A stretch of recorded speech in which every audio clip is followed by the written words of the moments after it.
tell me. No. Because I've been talking to you for such a long time. Just a feeling. It's just a feeling.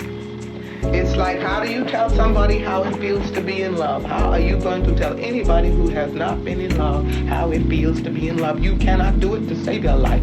You can describe things, but you can't tell them. But you know it when it happens. That's what I mean by free. I'll tell you what freedom is to me. No fear. I mean, really, no fear. If I could have that half of my life, no fear. Lots of children have no fear.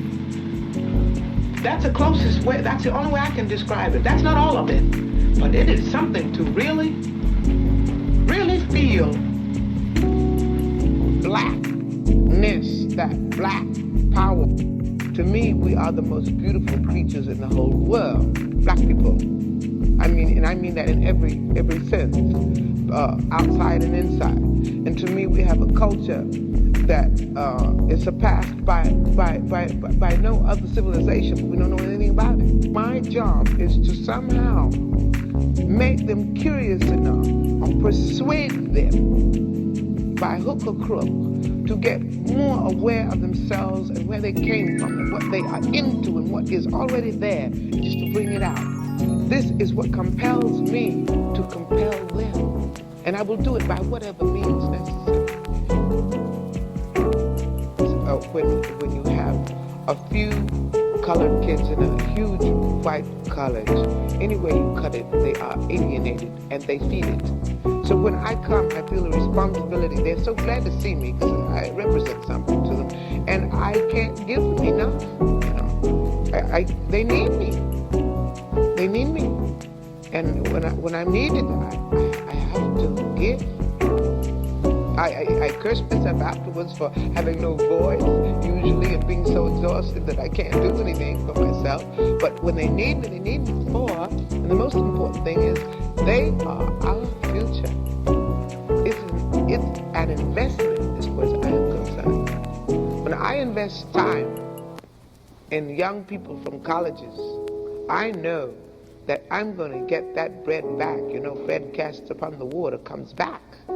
Because when I see them doing their thing one day and I'm too old to do anything but sit and look at them, I'm going to say, well, I was part of that. A system built to divide and impoverish and destroy us cannot stand if we do. All right? It's kind of basic mathematics. The more we learn about who we are and how we got here, the more we will mobilize. Now, this is also in particular for the black women, in particular, who have spent their lifetimes dedicated to nurturing everyone before themselves. We can and will do better for you. Now, what we've been doing is looking at the data, and we know that police somehow manage to de-escalate, disarm, and not kill white people every day. So what's going to happen is we are going to have equal rights and justice in our own country, or we will restructure their function and ours. Tell Rakia Boyd how it's so much better to live in 2012 than it is to live in 1612 or 1712. Tell that to Eric Garner. Tell that to Sandra Bland. Tell that to Dorian Hunt. Now the thing is, though, all of us in here getting money, that alone isn't going to stop this. All right? Now dedicating our lives to getting money just to give it right back for someone's brand on our body, when we spent centuries praying with brands on our bodies, and now we pray to get paid for brands on our bodies.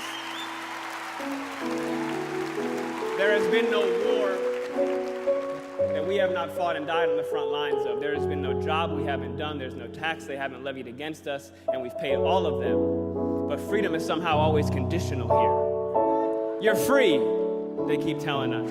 Freedom is always coming in the hereafter. But you know what, though? The hereafter is a hustle. We want it now. And let's get a couple things straight. Just a little side note. The burden of the brutalized is not to comfort the bystander. That's not our job. All right, stop with all that. If you have a critique for the resistance, over our resistance, then you better have an established record of critique of our oppression. If you have no interest in equal rights for black people, then do not make suggestions to those who do. Sit down.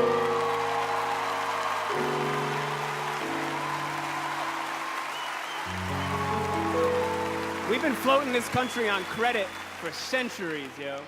And we're done watching and waiting while this invention called whiteness uses and abuses us, burying black people out of sight and out of mind while extracting our culture, our dollars, our entertainment like oil, black gold, ghettoizing and demeaning our creations, then stealing them, gentrifying our genius, and then trying us on like costumes before discarding our bodies like rinds of strange fruit. The thing is that just because we're magic doesn't mean we're not real. Thank you.